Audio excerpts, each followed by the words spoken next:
deck last round. We're going to take this from Johnholio's perspective here. They're going to be on a Skycrag kind of control mid-range-ish deck. Well, not even mid-range deck. Skycrag, good stuff, right? They've got Yeah, the Champion of immediate. Fury, but they've also got Yeah, the mid-range decks as well. and we're coming into Johnholio, activating Onslaught trigger on Lathrai Soothsayer, which is the 2/4 flyer, but it puts 7 premonition bolt into your deck, which is a 0 cost warp, 3 damage to an enemy spell. So it's gonna be interesting to see how many of these off the top we'll see over the course of the match. Absolutely. Now, this looks like another close one here. So Johnholio attacking in the Champion of Fury into the Sandstorm Titan here.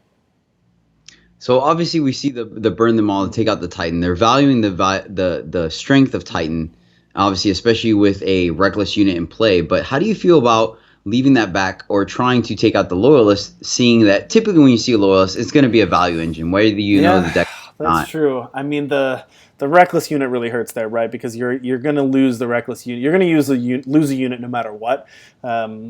So I think being able to take out the Titan while you can there and not just chump attack a unit into it is what they were seeing there. But having that, knowing that you can reweave that, you have to just bank on them not having the reweave there, as it's really not a good look here with the backup Sandstorm Titan. Now it is shifted, so it's not going to come down for a couple turns here. So how do you feel? So they're going to get 6 undepleted power this turn. Do you double Wisdom of Elders, or do you go for the onslaughted Lathrai Soothsayer? I'd probably be tempted to do the Soothsayer. Just get even more of those bolts. I mean, you're up to what, 14 bolts in the deck now? At this point, you don't know if Coffee has any life gain. You might just be able to try to burn them out here. Just start suiciding your units in and then bolts off the top. Especially with the Wisdom of the Elders, you want more bolts in the deck before you start Wisdom of Elders so that you can start drawing those on top of the deck as well. Of note, like I said, it's extremely important to remember the fact that they are also 0 costed. So even if you draw them, you're unable to warp them. You still essentially can just play them right away and chain them back to back to back. So here we go. The first one, let's draw 2. There's 1. Oh, there's a bolt. All right, Let's so list we them have again. 1. So and they're just going face right They're now. going to try to burn them out. Actually, and they have the Scout too. I'd like to see play the Scout land first. All right, I'd like to see play the Scout land first and get rid of whatever's on top so you can hit the bolt. But there's a Flame Blast. Look at that. That's going to be doing 7 damage to Wow. the face. You're getting to burnout range here, and Johnholio knows it. So how do you feel about them using the bolt in the blind without scouting, without anything, just to go face? I think Johnholio he's committed. I think he's just committed to the burn plan now. No units. Units don't matter. We're just going to try to race to the face. Coffee doesn't have any lifesteal. We're just going to go, let's get 14 damage to the face before we lose 17 health. And that's what the game is about now. See, my only concern is, like I said, going back to the fact, granted, it is a slow spell, right? You can't use it at fast speed, but the fact that it costs 0 means you can do it whenever. So I think I would have wanted to wait a little bit till it really would have made a big difference, because putting them at 11 doesn't change anything as far as the board state goes or activation of units. And then you can kind of keep it up there in case you need it to take out a unit, or if a loyalist sticks on the board or something like that. But The fact I mean, that it they're costs dead 0, yeah, I think you're right. And the fact that it costs 0 and you can cast it any time, and it's not like Coffee playing the Combray colors is going to have ways to take that out of your hand. So there's not really any reason to fire it off there. Oh man, let's see. Coffee, I don't think, yeah, they really need to play a sword there to put themselves out of burn range. But I mean, you see one Flame Blast, you can't really play around back to back Flame Blast, but Yeah. that's gonna do it. Oof, man, that's awesome. That's exciting. Oh, okay. I was trying to think. I was Wondering like, what do they wait. even have? Yeah, I was like, wait. All right, well played by Johnholio. I really love when decks can switch gears mid-match. That's one thing I've always loved about when you watch really good control players, and they use removal, and then on some turn they start attacking, and you look and you're watching and you're like, wow, that's a really aggressive attack. But they know that there's a certain point in the game when you got to turn the tides and you got to be the aggressor. And I love how Johnholio did that here too, with playing out the units, suicide attacking the Champion of Fury, being able to get that damage in, and then knew exactly when to switch on the burn plan, and it worked really well in their favor this game. Yeah, I'm interested to see if the way this deck plays out, if it has the ability to go to 10 power, so they can double the burn them all. I mean, I highly doubt it. It seems like they really are just out to get your opponent dead as quickly as possible. And I mean, you still have Flame Blast, but that's a lot of damage you can go face. So kudos to Johnholio for putting this together. Yeah. All right, and what do we've got here? So we got 2 power here, a Permafrost, a Flame Blast, Dusk Raider, Soothsayer, and a Burn Them All. That's an okay hand. I don't think the Flame Blast is really what you want to see in your opener. That's something you want to draw a little bit later in the game, especially with the 3 fire influence it needs, but not a bad hand. Really needs to hit that 3 power, though, and get things moving. Notably, just the Dusk Raider for early pressure. If that gets answered by Coffee, which, isn't easy for Coffee to do, but if that gets answered, Johnholio doesn't really have a lot of pressure behind it. Yeah, they're really relying heavily on that Nightfall trigger getting them to where they need to go. I do like bottoming that Permafrost because of the fact that against Coffee's deck in particular with Reweave and Sandstorm Titan, Permafrost just doesn't really do enough. That's a good torch there. It'll be interesting to see if Johnholio will go ahead and torch his teacher or wants to save it and get the Wisdom of Elders this turn. Of note, there is also the option of, permafrosting. And then leaving up torch. I think, interesting. A little bit of missequence. Oh, never mind. It's a Waystone, not the Onslaught trigger. Never mind. Disregard. Yep. Played too much limited. I'm used to Onslaught coins. Yeah. And they do have a Backlash in hand, too. I'm trying to think of what an effective use of this Backlash would be. You have the End of the Stories. You also have the Reweave, which you can counter. Which isn't the most effective spell, but if they do it on a creature that isn't renowned, then countering that Reweave does allow them to get a creature both sacked and counter the spell. So I do have a question about that. Is the sack part of the cost of Reweave? I believe it is, yes. I believe it's part of the cost. So I believe you do sack the unit and then counter the effect. I could be wrong, but I'm pretty sure that's how it works. Well, I mean that's a pretty decent interaction there. But the Renown trigger will still trigger. So if you do it on the Loyalist, you will still get the Renown. Yeah, the Renown will trigger, but if they do it on one of their 2/2s to try to get another even-handed golem, they'll 2-for-1 themselves, essentially. Yep. So that is of note. So do you torch the Hojin here or torch the Akaria? I probably, I think it matters how much you care about that lifesteal. I think that Akaria is the scarier threat, but if you're really a burn deck and you're worried about the life total, then I think you got to take care of the lifesteal creature. Yeah, and it's exactly what you said. The life gain or lifesteal off of Hojin, definitely the scarier threat for Johnholio. So they go ahead and torch the Hojin. They draw Nimble Conscripts here. All right. So they go ahead and play it. It does have Berserk, and smart call. Its shifting means they're not putting themselves on power loss. They're still able to Wisdom of the Elders, but it's going to get in for a minimum of 6 whenever it does emerge. Mm-hmm. Now, interesting, Johnholio, unfortunately, they have hit all their powers so far, or I guess they have missed one, or I think they've hit all their powers so far, but they've done it on the back of card draw, and they did miss one last turn. So they might hit another power off this Wisdom of Elders, but having to use your card draw just to hit your power drops and not anything else isn't really where you want your deck to be at this point.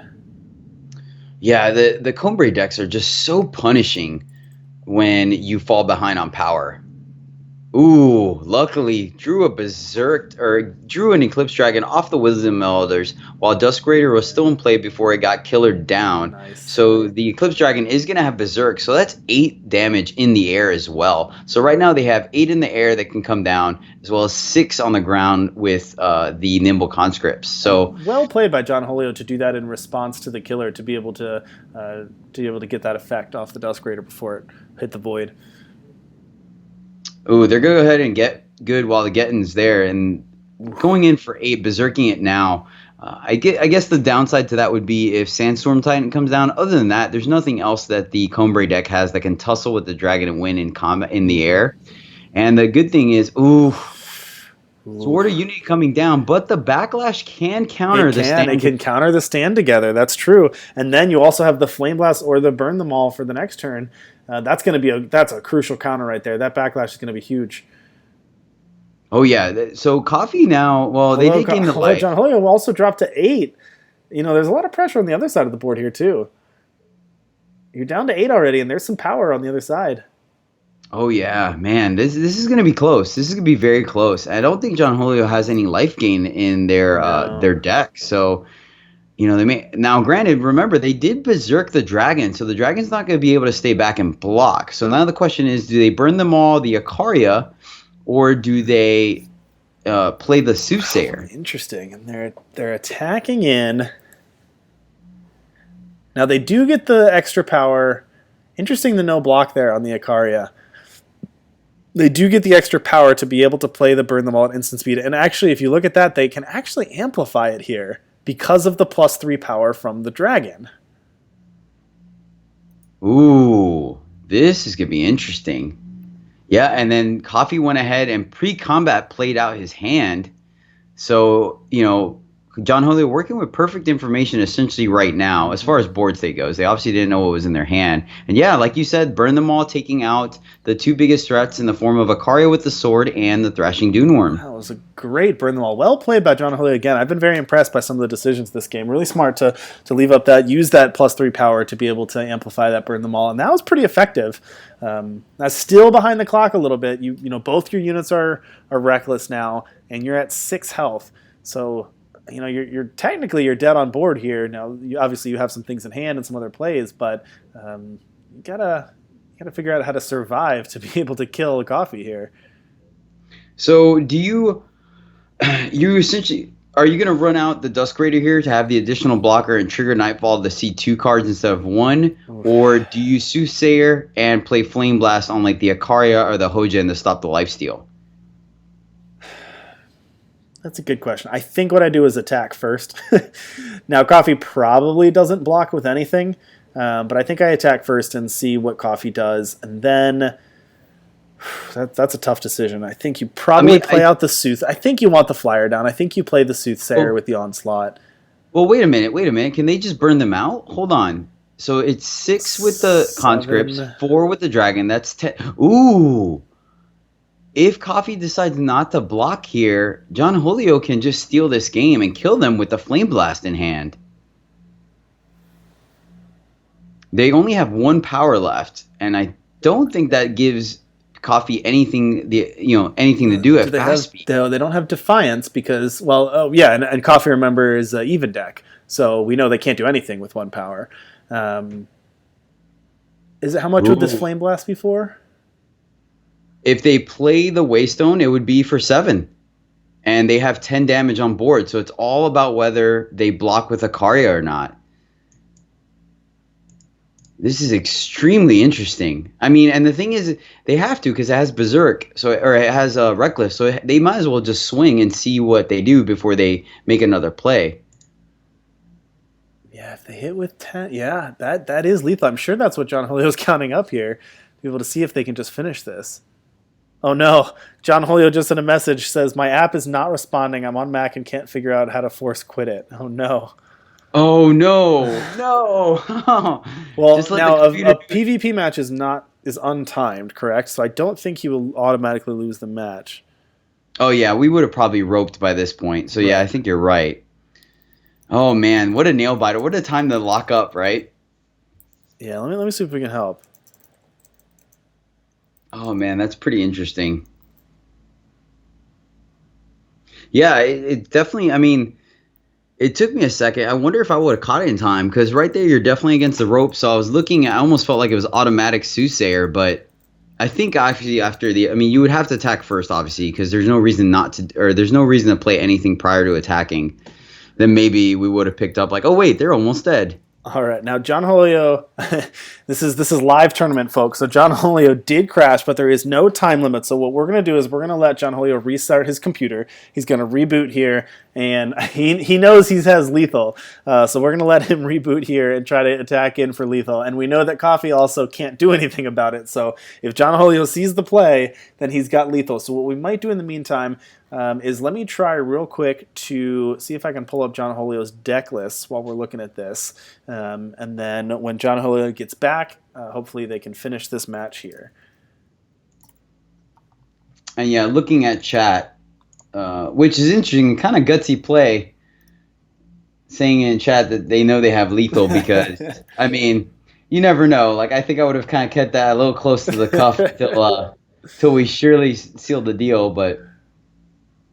Yeah, it's an interesting man. Burn is such it's so nerve wracking, but so much fun as well to play, because you just yeah, I mean you have so much reach. Literally, you have nothing but reach. It's what your deck is built around. So there's plenty of times where you could just steal the game because half the time you don't really care what units your opponents have on the ground. Yeah, it's interesting. It's not something I feel like you see on the ladder very much. I know I haven't faced a ton of decks that have a lot of burn to the face, but in the right matchup, in the right meta, that can be pretty effective. And decks like Coffee's are not going to have any way to give a face Aegis or anything to protect against it. And when there's no threat of a face Aegis, a Flame Blast for 7, or an unblocked Berserk unit that can push a lot of damage through it, and your life total ends pretty quickly.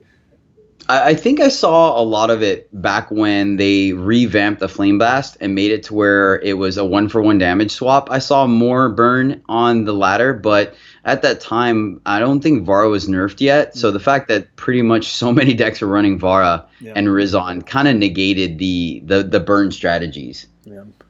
What I don't think I've seen, we talked about a Facey just being a great way to stop this type of deck. We haven't seen Baby Vara in combination with a burn deck. That would be an interesting if somebody just made sure you put Vara in there so nothing could get the Aegis. That would be an interesting take on it. Okay, Johnholio's deck, this counter burn deck here. Get this pulled up. So it looks on the information, just to give credit where credit's due, they do put it in the information that this is a modified version of Kalevovich's sweet counter burn deck. So I guess they had either an article or a stream on it. So shout out to Caleb for being a big limited player, but still creating some interesting constructed brews. All right, we're going to transition over to the deck list here while we're waiting. So we do see 3 Flame Blasts, 4 Torch, 4 Backlash, 4 Ice Bolt, 4 Wisdom of the Elders, 3 Burn Them All, 4 Permafrost, and then the unit set, we've got Champion of Fury, Dusk Raider, Howling Peak Smuggler, Nibble Conscript, Lithrai Soothsayer, and Eclipse Dragon. So a lot of the cards we've already seen here in this match. And then in the market, they've got a Boar for enchantments, a Howling Peak, a Royal Decree, Torrential Downpour, and a Polymorph. I gotta say, I like this deck. This is a nice deck for this tournament. It is really saucy. I do, man. I sometimes I really wish there was a few more interesting fast spells just that you can combo off with Eclipse Dragon, because like right off the bat, I was like, ooh, Polymorph is 3 and Dragon gives you 3, but obviously, Dragon gives it to you at the start of the enemy turn. I think they've designed that card with displays in mind, because it lines up really well with displays. It does, yeah. Downpour, I like. Boar, yep, Boar definitely able to kind of hit multiple things, including breaking Aegis when you need to get to something. Yep. Yeah, and I could see some serious value out of Howling Peaks, both with Eclipse Dragon and Soothsayer, as well as obviously the typical Smuggler or Dusk Raider. So. And Boar really good for the Obelisk, too. We saw how powerful the Obelisk was in the previous deck. Now, to be fair, I think that Johnholio's deck a little less weak to the Obelisk because we have the burn. When you get to that point in the game, if he was able to do some early damage, they could probably turn the corner and burn face and not have to worry too much about the Obelisk. But, of course, he does have the Boar in the market if needed to deal with that. Something that the previous match we watched was really missing there. Yep. Just into consideration to play all sides, would we want to consider spectating another matchup in the meantime until Johnholio comes back? I think that's the last round, though, unfortunately. Okay. So what we can do also... Right. I want to be fair to Coffee, but I do want to say, I mean, we know that this match is over. We know Coffee doesn't have a way to deal with it. So we can also take a break. We know that this match is over. We're just waiting for Johnholio to come back and finish it off. So I'm comfortable going ahead and calling that if we want to make sure that Johnholio can get back. But we see the writing on the wall. We know that that's lethal, and we know that Coffee can't counter it. And Johnholio did win the first game. Well, Coffee can block with the Ikaria. It's up to them. Oh, that's true. That's true. They can block with the Ikaria. You're right.